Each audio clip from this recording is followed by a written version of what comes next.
was late at night in the suburban district of a Midwestern city, and long after their neighbors had gone to sleep, Mr. and Mrs. LaCosta were digging a deep hole in their backyard.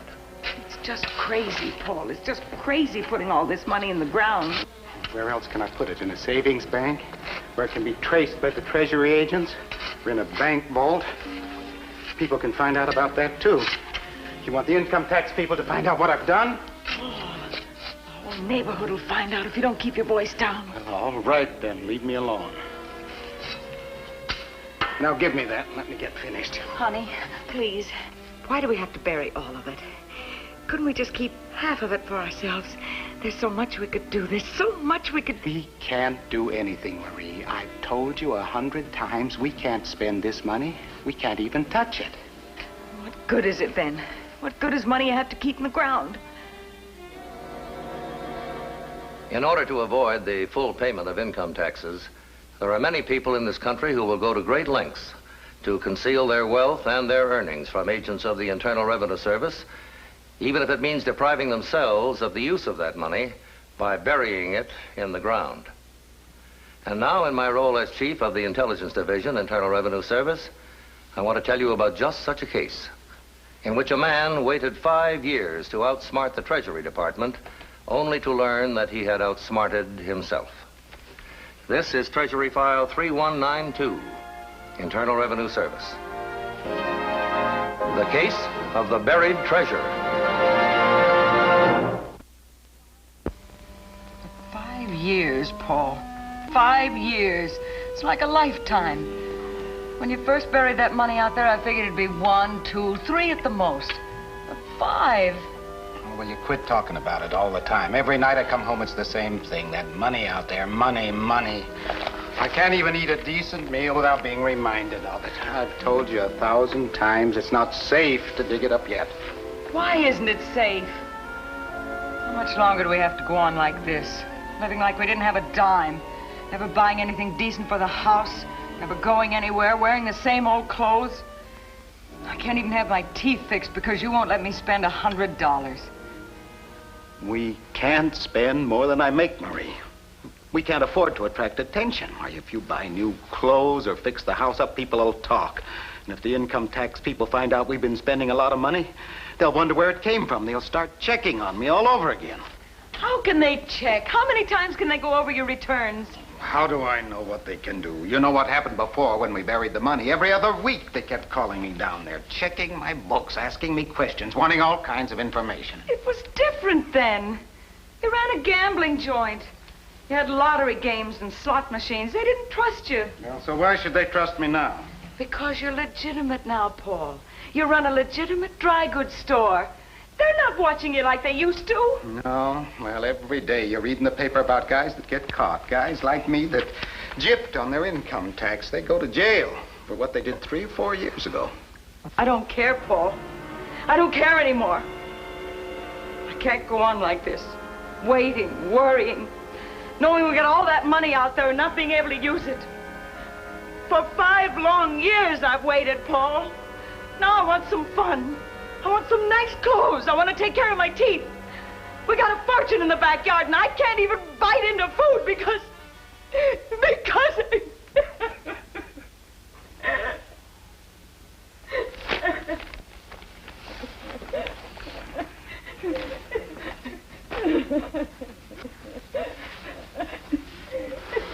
Oh, all right, Marie, all right. Maybe we have been a little too careful with the money. Maybe we can dig it up now and spend a little without people noticing. At least you can get your teeth fixed. Yeah, get the house painted and maybe buy a couple of new dresses. You mean that, Paul? Well, why not? After all, it's been 5 years. We're entitled to have a little fun.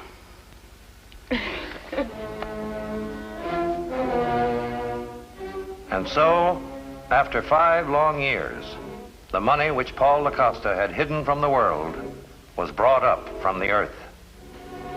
Only remember, we're not going to spend all of this. I just said we could use part of it, maybe $1,000 or so. Yeah, I know. Yes, and we got to be careful about how we spend it. No charge accounts in the department store. We got to pay cash for everything we buy. All right, Paul. How many times are you going to tell me? Yes, well, I just want to make sure. You know, after all these years, What's the matter? I don't know. Some kind of moss or something all over the wrapper. Moss? Yeah. Look, the same kind of stuff's on the bills. What is it? Won't it wipe off? Careful. They're all soggy. There's little black holes in them. Well, is it in all of them? Maybe it's just the top one. No, they're all like this. All stuck together. Something must have gotten inside the bag, some kind of mold. Oh, Paul. Oh, be careful, will you? They'll rip. They'll fall apart. They're still good, aren't they? I mean, it's still good money. Sure, they're good. Only what can you do with them? How can you handle bills like this? How can you buy anything with them? Now look, they come apart if you hardly touch them. Well, other people have gotten damaged bills before. What do they do with them? Doesn't the bank take them? Won't the government give us new ones? You want me to go to the government with these? You want me to tell them what we've been doing? Well, you don't have to tell them what Don't be a fool. You bury money in the ground, it's for one reason. It's because you've been hiding it. Now, don't you think they'd know that? But they wouldn't have to know how much How much? I can't tell them we've been hiding anything. You want them to search this place? What are you going to do? Oh, shut up, will you? Give me a chance to think a minute. 5 years we waited for this money. 5 years we left it in the ground so we wouldn't have to pay taxes. And now what happens? We can't even use it. We gotta use it, Paul. We gotta hold it together some way. With paste, with tape. If we can't go to the bank, we gotta exchange it. We gotta cash it in the stores a little at a time. $200,000? Well, what else are you gonna do with it? Let it lay around here and rot? We gotta use this money, Paul. After all these years, we just gotta use this money.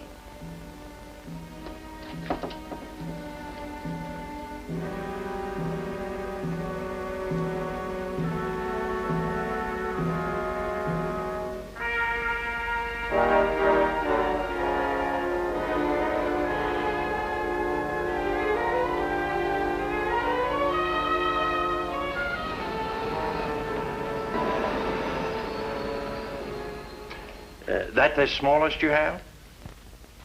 Look, Pete, I'm not trying to put one over on you. If you have any trouble with it at the bank, I'll make it good. Okay, Paul. 175 out of 50.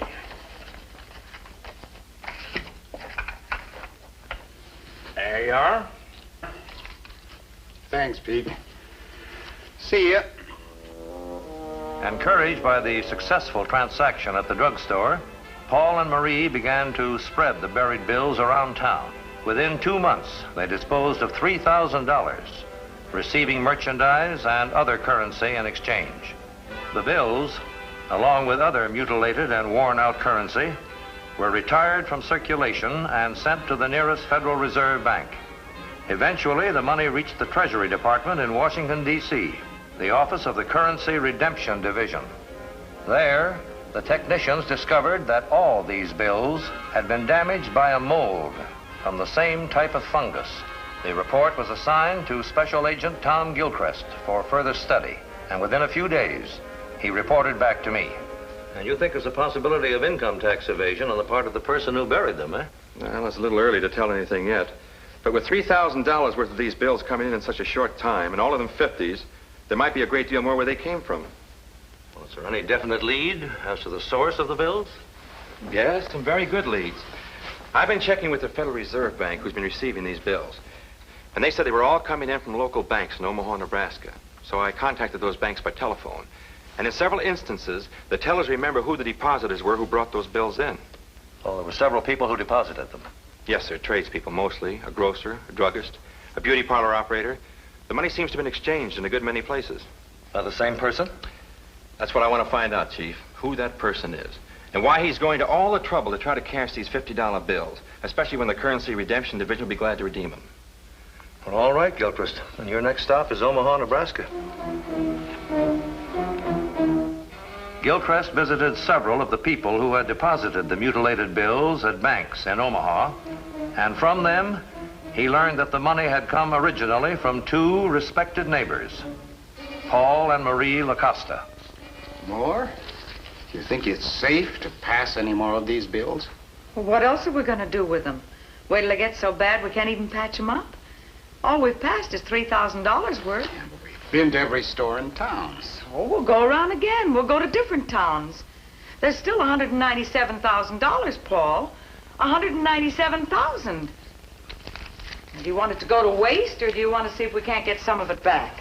I don't know what I want, Marie. These last couple of weeks, I haven't even been able to think straight, like there was something buzzing around in my head. Stop feeling sorry for yourself. All that money, Marie. All the work I did to get it in the first place, taking chances with big-time gangsters, breaking the laws to pile it up and then not using it for 5 years. That money was me that was in the ground. Yeah, we lost 5 years, Marie. 5 years out of our lives. Will you stop saying we lost it? We can still get most of it back if you'll just stop sitting there holding your head. Well, come on. Change a couple of more bills. And get something for those headaches of yours. I can't do this all alone, Paul.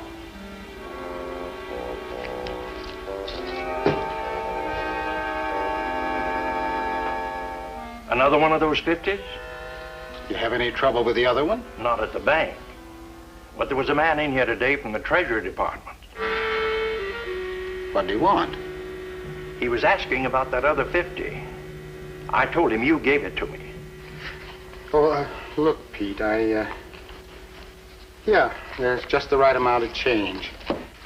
No use bothering you with such a big bill. Hey, you forgot your pills. His name is Paul LaCosta, and for the past few years he's been operating a dry goods store in Omaha, Nebraska. And both he and his wife have been passing these bills, eh? Well, yes, sir. What's the story on their tax returns, Gilchrist? Well, sir, about 5 years ago, LaCosta and his wife operated an illegal gambling casino. Before they were closed down, it was thought they made a good bit of money. Did you run a check on them? Yes, sir. They were under investigation for over a year after the casino was closed. And although their books always appeared to be in order, the tax examiner was suspicious enough to order a preliminary investigation, and one was actually made. Oh, yes, I see the report here. Well, that's the first one, Chief. And evidently, LaCosta wasn't living beyond his means when that report was made. So after 3 periodic checks in his financial status, the investigation was dropped because of lack of evidence. However, at this time, I recommend reopening it. By all means, Gilchrist. Track down some of his old employees at the casino and some of his old gambling friends, because the bills themselves may not be enough, unless we can prove that he's got a great many more of them. In an effort to find out a good deal more about Paul LaCosta's hidden earnings, Agent Gilchrist checked the employment records of the gambling casino which LaCosta and his wife formerly operated. Finding these former employees and attempting to obtain information from them was a thankless and not too successful job. However, Gilchrist did manage to learn from one former employee that LaCosta had one source of income which had never appeared in his tax returns: a numbers lottery, which was operated on a strictly cash and unrecorded basis. Hi, Paul. What's the matter?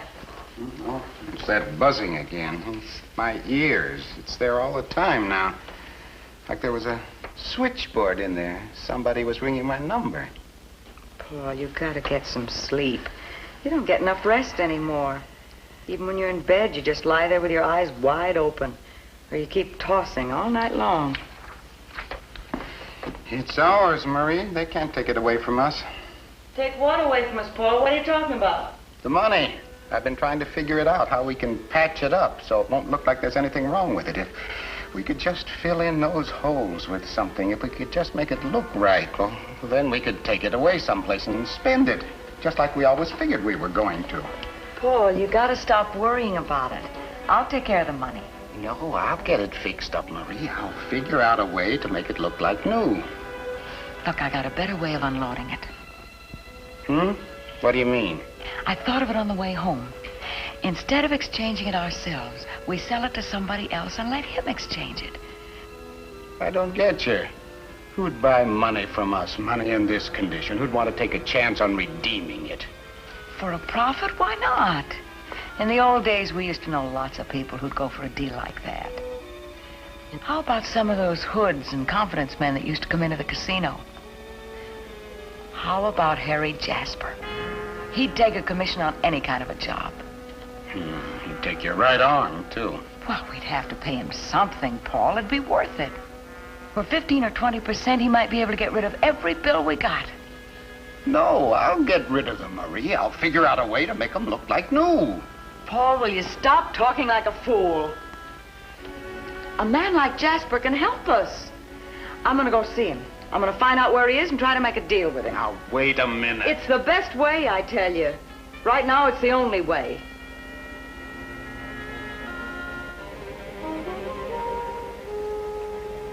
So you buried 200 grand in the ground and it came up looking like Swiss cheese. It's tough luck, kid, real tough luck. Should have come to me instead of burying it. I'd have invested it for you in one of my enterprises. Well, we weren't looking for an investment, Harry. We were just trying to keep what we had. That's what we're trying to do now, keep it. Most of it, anyway. Yeah, and you want me to take some of it off your hands, huh? As much as you think you can handle. It's as good as gold, Harry. Not quite. There's a lot of work involved getting rid of this kind of dough. You gotta have a lot of passes spread it out. It's like a counterfeiting deal. Otherwise, you could get into a lot of trouble. Well, you've organized a lot of deals like this, Harry. You organized the numbers racket for Paul when we had the casino. It isn't like I want you to do it for nothing. I'll give you 20% on every bill you can get rid of. It's not enough. How much do you want? Well, I'll tell you, Marie. I've always gotten by in this world because I've always remembered one very important rule. Always kick a man when he's down. So I guess we can do a little business.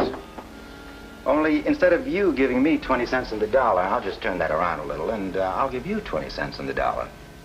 20 cents? 20 cents is a lot of dough compared to nothing at all. The way I got it figured, you and Paul are going to go to the coolie to try to pass any more of that dough.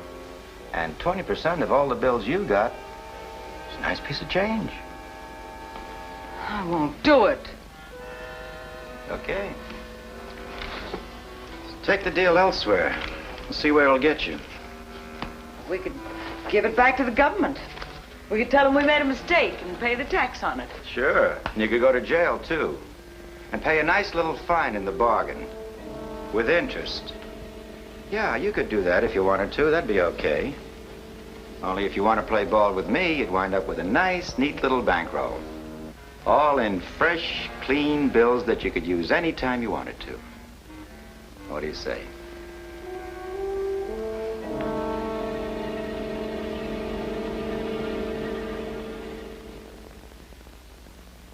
You'll take all of it? Well, not in one hunk. You can bring me 50 grand as a start. I'll see how it works. If it works out okay, I'll take the rest. All right. It's a deal.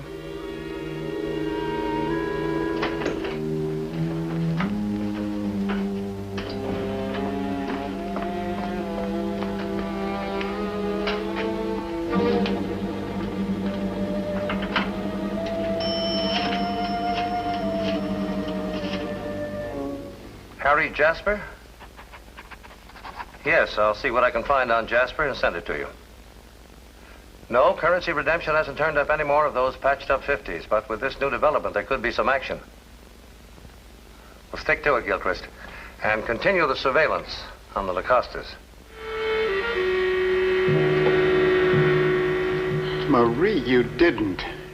You couldn't give him all that money, not for 20 cents on the dollar. He paid in cash, Paul. $10,000. $10,000 that are good that we can use. And there'll be almost 30,000 more if it works out right. Right. How can it be right to give away all that money for 1/5 of what it's worth? You're not going to take the rest of it, Marie. I'm warning you, you're not going to get another penny of it. We'll see, Paul. We'll see how it works out. As far as Harry Jasper was concerned, the deal appeared to be working out fine. By hiring several men who had past records for passing counterfeit money and others who had worked for him in the numbers racket, the mutilated $50 bills were now being distributed on a large-scale basis. But each of these passers was subsequently questioned about Jasper's current activities as well as his past association with Paul and Marie LaCosta, and the case against them began to take shape. Meanwhile, the LaCostas had an unexpected visitor. Hi, Harry. You want the money? You want us to give you the rest of the money? That's right, Marie. You crook, you dirty crook. We won't sell it to you. Besides, I got a way of fixing it up now, like new. Don't listen to him, Harry. It doesn't work. It does, I tell you. Just as soon as I get it perfected, it'll look just like new. Paul, will you please bring out the rest of the money? I won't sell, not for less than 90 cents on the dollar. Don't listen to him, Harry. He doesn't know what he's doing anymore. Oh, I'll have no dealings with this man. Paul, if we give him the rest of the money, he'll pay us $30,000. Wait a minute. I didn't come here to buy anything. That money has to be destroyed. Destroyed? What for? Because we're all in a jam, including me. On account of those patched up 50s that I bought from you, those Treasury boys are going to use that evidence against me. Why? What happened? Look, I spread over 100 of those patched up 50s all over the country. No kickbacks. Everything went smooth. And then it hit me. What? Why do you want to destroy the rest of the money? I got a letter in this morning's mail from the United States Treasury Department. Internal Revenue Service. About us? Not a word about you. Just a polite little request asking me to come in and answer some routine questions about my tax returns for a few years ago. About the years you worked with Paul on the numbers? Yeah, the years you made 200 grand that you buried in the earth and it came up full of holes. You gave them positive evidence that you had money hidden somewhere. And I'm in the middle of it all. They'll know I made plenty too. What are you going to do? First, I'm going to get my hands on that rotten money of yours and burn it up. Now hand it over. Burn it. You're not going to burn my money. Look, it's the only chance for both of us. We can't give them any more evidence. If they find that money here, we'll all go to jail. It's mine, and you're not going to get your hands on it. Don't be a fool. I'm trying to save you from a stretch. Paul, give him the money. No, I won't do it. I'm afraid you'll have to, Paul. You didn't make any dough on any numbers deal with me. Now, where is it? In the kitchen, in the flour canister. Move. You'll have to kill me first. Oh, don't be a fool. What's that? United States Treasury Department. Open the door, please.